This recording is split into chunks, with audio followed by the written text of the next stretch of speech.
आपले अध्यक्ष फुलावळे आहेत, दीपक फुलावळे आहेत आणि मारुती देशमुख आहेत, सर्व मान्यवर।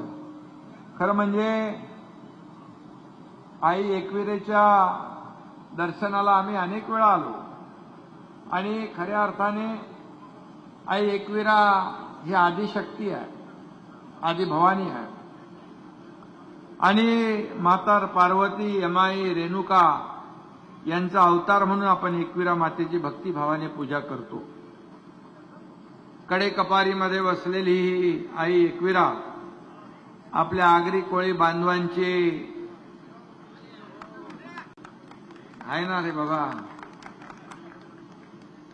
देवी आहे, आशीर्वाद आहे आणि आपल्या सगळ्यांनाच आहे।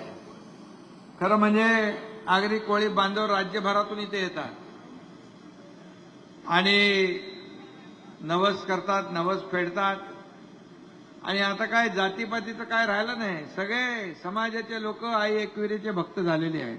काय नवसाला पावणारी आई एकविरा म्हणून आता सगळीकडे आईचा उदो उदो होतोय आणि म्हणून मी आज आपल्या सगळ्यांना खूप खूप शुभेच्छा देतो। घटस्थापना काल झाली, सगळीकडेच नवरात्रीचा जागर सुरू आहे। संपूर्ण महाराष्ट्रात नाही, देशभरामध्ये आज आपण पाहतोय की खूप मोठ्या उत्साहात, जल्लोषामध्ये नवरात्रीचा उत्सव सुरू झालाय आणि अशा या पावन पर्वामध्ये आज भूमिपूजन होतंय। यासाठी गडावरील पायऱ्याची दुरुस्ती, संरक्षण भिंत, मुख्य मंदिराची दुरुस्ती, विश्रांती कक्ष अशा सर्व कामांना 39 कोटी रुपये आपण दिलेले आहेत आणि गडावर येण्यासाठी लागणाऱ्या सुविधांसाठी खासदार आपले श्रीरंगप्पा बारणे सारखा प्रयत्न करत होते, पण त्याला योग यावा लागतो आणि आईच्या कृपेने मुख्यमंत्री झालो आणि ते योग आला भूमिपूजनाचा। मला खरंच अभिमान आहे आणि समाधान आहे।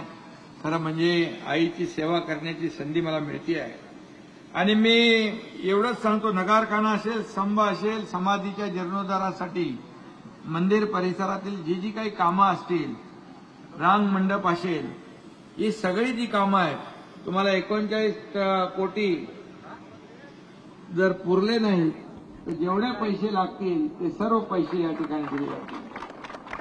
शेवटी आई एकविरेच्या आशीर्वादानेच आपण सगळे या मंदिरांचा, गडकोट किल्ल्यांचा जो विकास करतोय। फक्त या पायऱ्या ज्या आहेत अतिशय चांगल्या जरा घटनावळ करून घ्या, म्हणजे हे आपलं प्राचीन मंदिर आहे, आपलं ते कुठेही त्याला जे रूप आहे त्याला आणखी कसं सुंदर करता येईल, इथे आणखी काय काय सुविधा